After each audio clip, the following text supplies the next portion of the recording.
Hello children.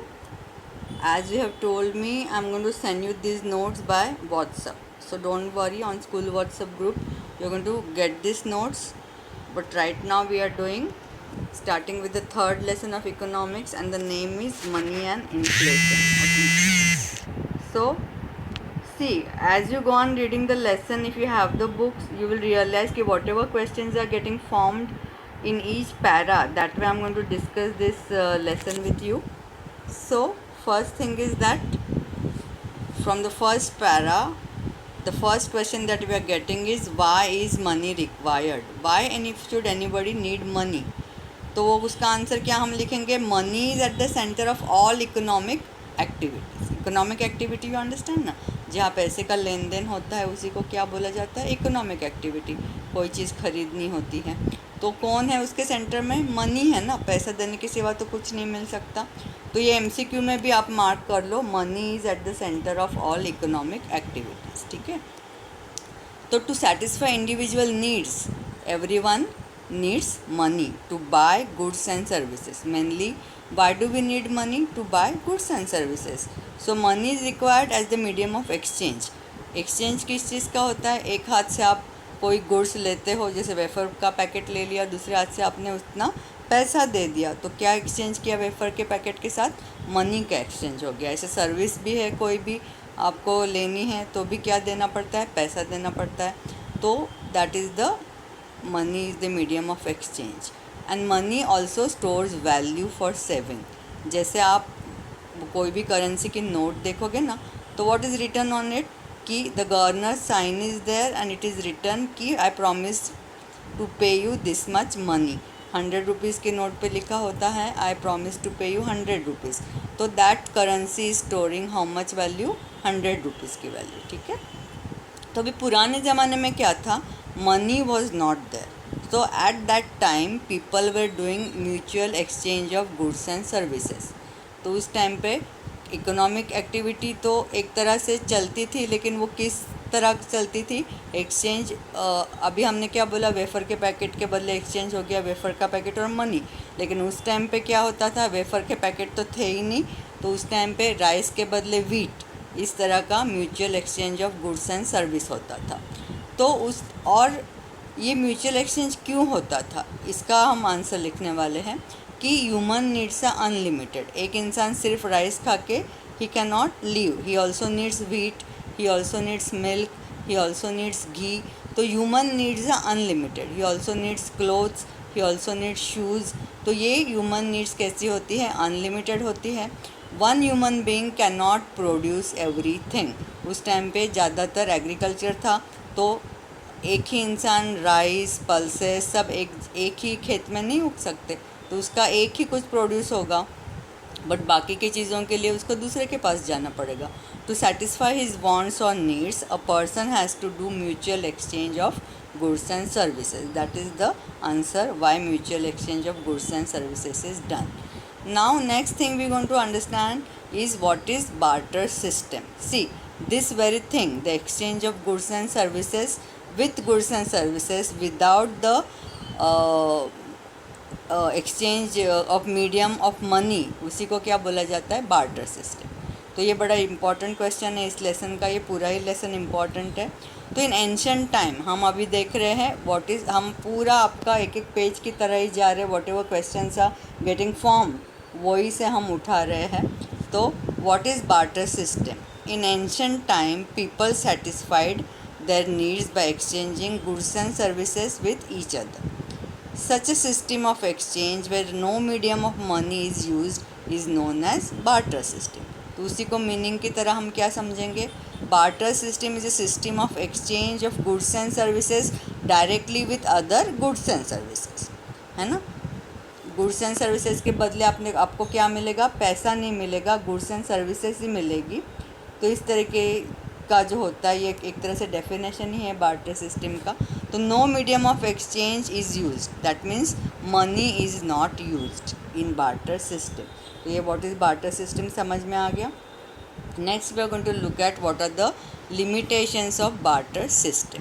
Limitations कब से आ गए? जब से एंशिएंट टाइम के हम छोड़ के मॉडर्न टाइम की तरफ आने लगे तो क्या होने लगा, लिमिटेशंस ऑफ बार्टर सिस्टम आने लगे, मतलब उसके शॉर्ट कमिंग्स आने लगे। पहले ऐसा नहीं था। जब लिमिटेशंस लिखना है तो इंट्रोडक्शन में पहले क्या था वो भी थोड़ा लिखना है। तो ये 5 मार्क में हमेशा पूछा जाने वाला IMP क्वेश्चन है। इन ancient time people lived simple village life. थोड़ा पहले का समझा देने का। उनके नीड्स कैसे थे, needs were less. Only agricultural goods were exchanged with agricultural goods. Few other cottage industries of shoes, clothes, etc. were also there. और इसके सिवा जो हमने कोई मेंशन की नहीं वो कौन सी और भी हो सकती है, जैसे पहले मड के यूटेंसिल्स थे, उसके बाद क्या आ गए, क्ले के, क्ले के यूटेंसिल्स थे, देन कॉपर के यूटेंसिल्स आ गए। So a farmer cultivating rice could exchange it for wheat और क्लोथ्स और shoes as per his need. One producing milk or ghee could exchange it for wheat or rice as per need. Teachers जो होते थे उस time पे they could also exchange knowledge for food grains. उसके बाद ये पुराने हमने पहले समझा दिया कि पहले ऐसे नीड्स वर लेस और बार्टर सिस्टम तब चलता था। अभी हम लिमिटेशंस के लिए अब बता रहे हैं कि when industrialization and increase in population and urbanization came तो it brought big changes. Urbanization you understand ना, कि पहले तो क्या होता था, एग्रीकल्चर चलता था, लोग कहाँ रहते थे, ज़्यादातर विलेजेस में रहते थे। बट फिर अर्बनाइजेशन हो गया, मतलब इंडस्ट्री सेटअप हो गई और वो ज़्यादातर सिटी एरिया में सेटअप हो गई। तो लोग क्या करने लगे, विलेज छोड़ के सिटी एरिया की तरफ आने लगे, तो वहाँ से फिर बिग चेंजेस आने लगे। अभी क्या हो गया, स्पेशलाइजेशन का ज़माना आ गया। अभी सिर्फ राइस व्हीट वगैरह नहीं है, अभी तो क्या क्या दूसरी बहुत सारी चीज़ें अब मिलने लगी। और वो जो चीज़ें थी वो स्पेशलाइज्ड नॉलेज से बनने वाली चीज़ें थी, वो हर कोई तो नहीं बना सकता था। तो ये स्पेशलाइजेशन का दौर आ गया। इंक्रीज़ इन डिमांड भी हो गया, ड्यू टू क्या हो गया, huge population. Barter system was now less applicable. बहुत ज़्यादा पॉपुलेशन भी बढ़ गया था तब तक, इसलिए लोगों का क्या बढ़ गया, इंडस्ट्रियल प्रोडक्ट का भी डिमांड बढ़ गया। और इंडस्ट्रियल प्रोडक्ट के लिए क्या चाहिए, बनाने के लिए स्पेशलाइजेशन चाहिए, हर कोई तो बना नहीं सकता। तो ये जब दौर चेंज हो गया तो क्या आने लगे, limitations of barter system. Now one by one we are going to, ये इंट्रोडक्शन पार्ट हमने लिखा। Now one by one we are going to look at the actual limitations of barter system. तो it's prominent limitations. Number 1 is issue of mutual adjustment. Mutual adjustment मतलब क्या, mutual मतलब सामने सामने, सामने सामने ज़रूरत तो होनी चाहिए ना। पहले पुराने ज़माने में हमने क्या बोला कि मुझे, मेरे पास मैं क्या उगा रही हूँ, राइस उगा रही हूँ। नाउ आई वांट व्हीट तो मैं जब व्हीट वाले के पास जाऊँगी और उसको मैं क्या बोलूँगी, मेरा राइस लेके मुझे क्या दे दे, व्हीट दे दे। लेकिन वो व्हीट वाले को अगर राइस चाहिए ही नहीं तो वहाँ पे सामने सामने एक्सचेंज का क्या हो गया, प्रॉब्लम आ गया। उसी को बोला जाता है issue of mutual adjustment of wants. उसको राइस की वांट नहीं है और मुझे वांट है व्हीट की, तो वो सामने सामने सेटिस्फाई नहीं हो सकती। तो ये issue of mutual adjustment of wants हो गया। तो ये क्यों हो गया, तो with socio economic development human needs increased. अभी बहुत ज़्यादा दूसरी चीज़ों की भी ज़रूरत पड़ने लगी। इकोनॉमिक स्ट्रक्चर पहले जो सिंपल था वो अभी कैसा हो गया, कॉम्प्लिकेटेड हो गया। A person who had rice for exchange of wheat may not be able to get wheat, क्योंकि व्हीट वाले को उसकी ज़रूरत, राइस की ज़रूरत नहीं है। ये प्रॉब्लम आने लगे। फिर दूसरे क्या प्रॉब्लम आने लगे, as one with wheat may not want rice, may not need rice but something else like ghee। तो ये प्रॉब्लम आने लगे, म्यूचुअल एडजस्टमेंट ऑफ वांट्स नहीं हो पाता था।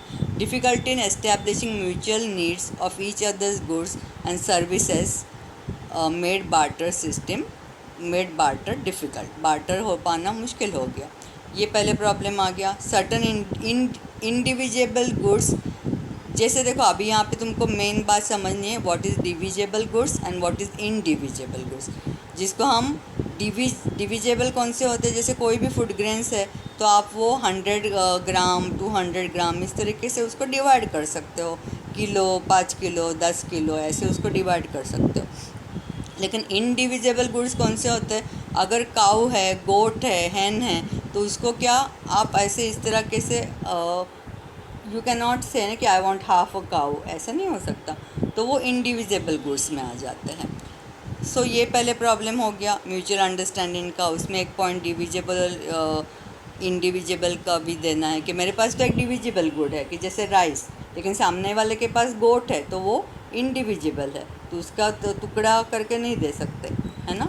इसलिए वो पूरी गोट लेनी पड़ेगी, बिकॉज़ उस टाइम पे क्या था, गोट का मिल्क या काऊ को भी इस तरीके से यूज़ करते थे ताकि,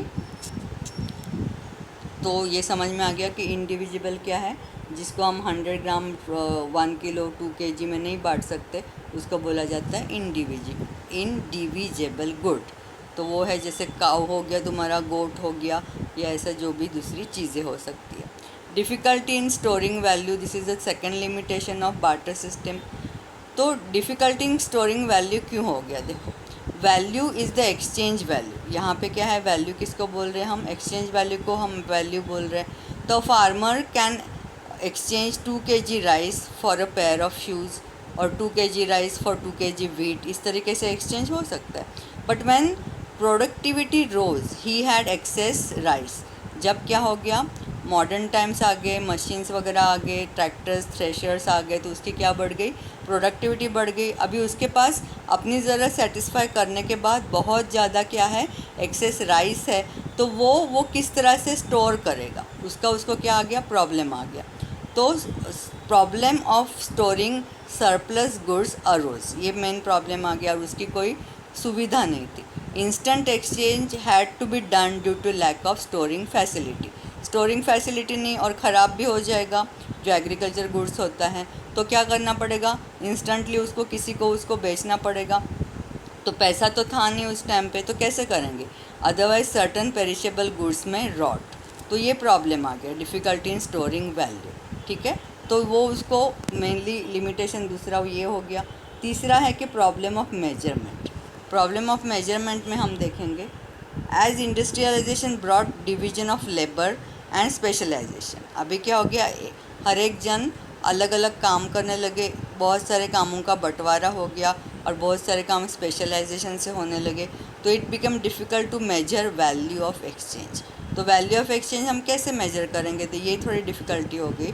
lot of variety of goods, पहले तो क्या था, एक कॉटन का क्लॉथ मिलता था, अभी वैरायटी आ गई, मेरे पास सिल्क भी है, मेरे पास पॉलिस्टर भी है, मेरे पास कॉटन भी है, तो ये मेजर करने में डिफ़िकल्टी होने लगी।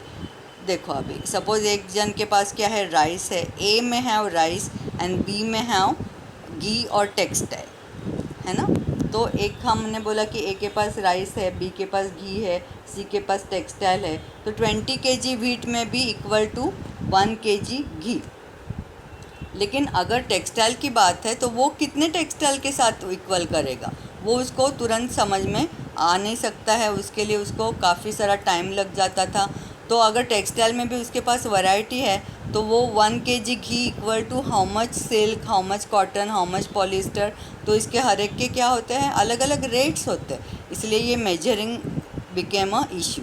सो there was need of universally accepted single measuring rod, ये सब क्या आ गए हैं, limitations of barter system, and that's why this led to money. इसके लिए इवैल्यूएशन व्हाट इवॉल्व्ड, नया चीज़ क्या आ गई, मनी आ गया as a standard measure of value and common denomination of trade. तो ये बार्टर सिस्टम की लिमिटेशंस की वजह से लोगों ने एक नया सिस्टम ढूंढा, that was the evolution of money and it became the standard measure of value. ये बार्टर सिस्टम के लिमिटेशन हमने देखे हैं, एंड वी स्टॉप हियर।